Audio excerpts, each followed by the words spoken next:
बारिश का तांडव चल रहा था। फॉरेस्ट ऑफिसर्स की एक टीम घने जंगल में शेर को पकड़ने के काम में लगी हुई थी। उस शेर ने आसपास के कई गांव के लोगों को अपना शिकार बनाया था। फॉरेस्ट ऑफिसर कुणाल और उसके कुछ साथी उसके निशान खोज रहे थे, पर भारी बारिश और बिजलियों की आवाज के बीच में उन्हें कोई निशान नजर नहीं आ रहा था। वो सभी जंगल के काफी अंदर तक आ चुके थे। कीचड़ से भरे जंगल के रास्ते उनका काम ज्यादा मुश्किल बना रहे थे। तभी उनका एक साथी नारायण बोला, कुणाल साहब, मैंने कहा था आज हम जंगल में नहीं चलते। आज अमावस्या की काली रात है। आप यहाँ के नए ऑफिसर हैं। आपको नहीं पता ये जंगल कितना खतरनाक है। यहाँ सिर्फ जानवर ही नहीं रहते। कुणाल ने कहा, क्या बकवास कर रहे हो? उस शेर को पकड़ना ही होगा, वरना वो न जाने कितनी जान ले लेगा। मैं कब से तुम सभी को देख रहा हूं। तुम सभी काफी डरे हुए लग रहे हो। देखो, ये हमारा काम है, इसे पूरा करना ही होगा। तुमने ऐसा क्यों कहा कि यहाँ सिर्फ जानवर नहीं रहते? नारायण ने कहा, साहब, ये सदियों पुराना जंगल है। आसपास के गांव वाले इसे शापित मानते हैं। कहा जाता है कि इस जंगल में काली शक्तियां बसती हैं, जैसे कि भूत प्रेत और चुड़ैल। कई लोगों की इस जंगल में मौतें हुई हैं। यहां से वापस चलते हैं साहब। कुणाल ने कहा, तुम सब क्या पागल हो गए हो? ऐसी मनगढ़ंत बातें बोल के अपने काम से बच के निकलना चाहते हो? देखो, अब बारिश भी रुक गई है। सभी शेर को खोजना शुरू करो। सभी उस काम में लग गए। बारिश का तांडव तो रुक चुका था, पर अजीब सी भयंकर रात थी और अजीब तरह के आवाज आ रहे थे और घोर अंधेरा जिसमें सिर्फ टॉर्च की लाइट से यहाँ वहां देखा जा रहा था। मन में अजीब सा डर बैठ गया। कुणाल के साथी थर थर कांपते हुए उस शेर को खोज रहे थे।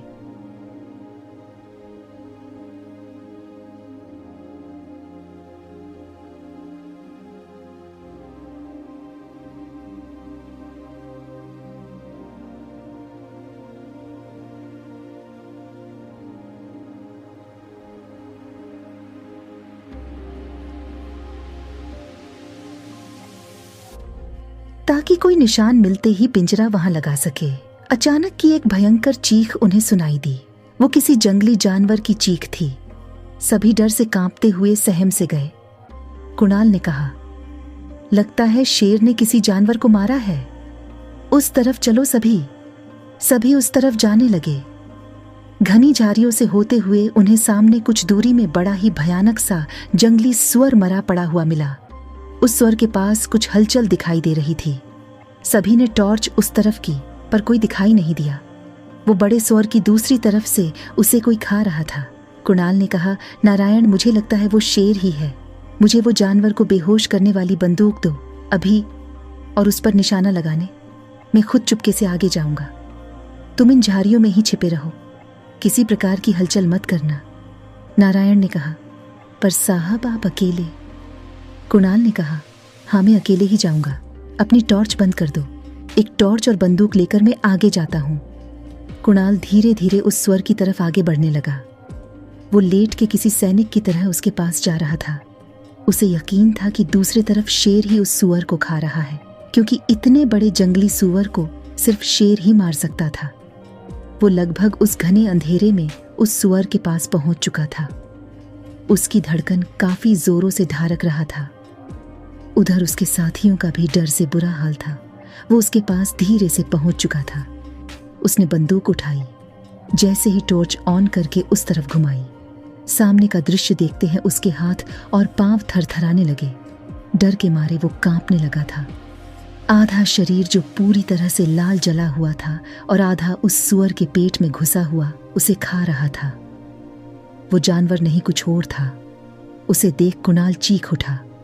उसकी चीख से पीछे खड़ा उसके साथी डर के मारे कांप उठे। सुअर को जो खा रहा था उसने भी सुन ली कुणाल की चीख। धीरे धीरे उसका सर सुअर के पेट को फाड़कर बाहर आने लगा। सुअर के पेट से खून के नदी बहने लगे। कुछ छींटे कुणाल पर जा गिरे। वो कोई जानवर नहीं था, वो एक भयंकर चुड़ैल थी। लाल रंग की भयानक जला हुआ शरीर, लंबे काले नाखून जिसमें सुअर की मांस चिपकी हुई थी, आंखें पीली भयंकर चमकती हुई, जिसमें से एक आंख बड़ा और एक छोटी थी, काले लंबे बाल जो उसके घुटनों तक आ रही थी। उसका पूरा शरीर सुअर के रक्त से नहाया हुआ था। उसके पेट से काले भयानक कीड़े निकल रहे थे। कुणाल से करीब 2 गुना बड़ी थी वो भयानक चुड़ैल। वो जोरों से भयंकर आवाज में चीख उठी, गुस्से से कुणाल की ओर देख रही थी। कुणाल के साथियों ने भी उसे देखा। सभी पागलों की तरह डर से चीखते हुए यहां से वहां जंगल में भागने लगे। कुणाल ने गलती से बंदूक चला दी, जो उस चुड़ैल के सिर पर जाकर लगी। वो चुड़ैल ज्यादा गुस्से में आ गई, कुणाल के पास आने लगी। अपने धारदार नाखूनों से कुणाल का गला चीरने लगी। खून की बूंदें जमीन पर गिरे जा रही थीं। उसके सिर को उसकी शरीर से उखाड़ के उसे भयंकर तरीके से चबाने लगी। कुणाल मर चुका था। उसके साथी एक दूसरे से अलग होकर भागे जा रहे थे। एक साथी जिसका नाम नारायण है डर के मारे पेड़ के पीछे छिप गया। तभी अचानक पेड़ के अंदर से उस चुड़ैल का हाथ बाहर आके नारायण के पेट को अंदर से चिर डाला और कुणाल के सर को नारायण के पेट में घुसा दिया। वो किसी जानवर की तरह तड़पने लगा। उसके रक्त से पेड़ भी लाल हो गया। धीरे धीरे सभी को उस चुड़ैल ने भयंकर तरीके से मार दिया। उस जंगल में उनकी मौत का तांडव पूरी रात चलता रहा। हर तरफ उनका खून बिखरा पड़ा था। वो भयंकर रात गुजर चुकी थी। रात के 3:21 हो रहा था। पटना शहर में अचानक मोबाइल की रिंग बज उठी। सोया हुआ आशीष एकदम से जाग उठा। अचानक आए इस कॉल से उसकी धड़कनें तेज हो गईं। उसने मोबाइल देखा, कॉल किसी अनजान नंबर से था। उसने कॉल उठाया, तभी किसी लड़की ने कहा, आंसू हमें बचाओ। आवाज आशीष की पत्नी ममता की थी। आशीष ने कहा, क्या हुआ ममता? तभी दूसरी ओर से कहा, पापा हमें बचा लो। इस बार आवाज उसकी बेटी नेहा की थी। आशीष ने कहा, नेहा मेरा बच्ची क्या हुआ तुम्हें? मैं अब भी आ रहा हूं, फोन मत रखना। आशीष जल्दी से उठा और कार की चाबी ली और कार स्टार्ट करके पूरी स्पीड में से जाने लगा। अंधेरे को चीरती हुई उसकी कार आगे बढ़ रही थी। आशीष ने बोला, मुझे बताओ तुम दोनों कहाँ हो? मैं अभी आ रहा हूं। सामने से आवाज आनी बंद हो गई थी। उसने जोर से ब्रेक मारा और कार रोक दिया। वो एक सुनसान पुल पर आ गया था। उसने मोबाइल देखा तो उस पे कोई कॉल नहीं था। वो बेचैन हो गया। आखिर ऐसे हुआ कैसे? जो कॉल आई थी उसका नंबर तक गायब हो चुका था। उसकी पत्नी और बेटी कैसे उससे बात कर सकती थी? क्योंकि उसकी पत्नी और बेटी को मरे हुए तो 2 साल हो गए थे। कौन है वो भयंकर चुड़ैल? क्या है उस भयानक जंगल का राज? आशीष को उसके मरे हुए पत्नी और बेटी का कॉल कैसे आया? क्या भयानक रहस्य छुपा है इस कहानी में? इस कहानी का अगला भाग जल्द ही आएगा। आगे आने वाले भाग का आपको पता चले, इसीलिए मुझे फॉलो जरूर कर दें।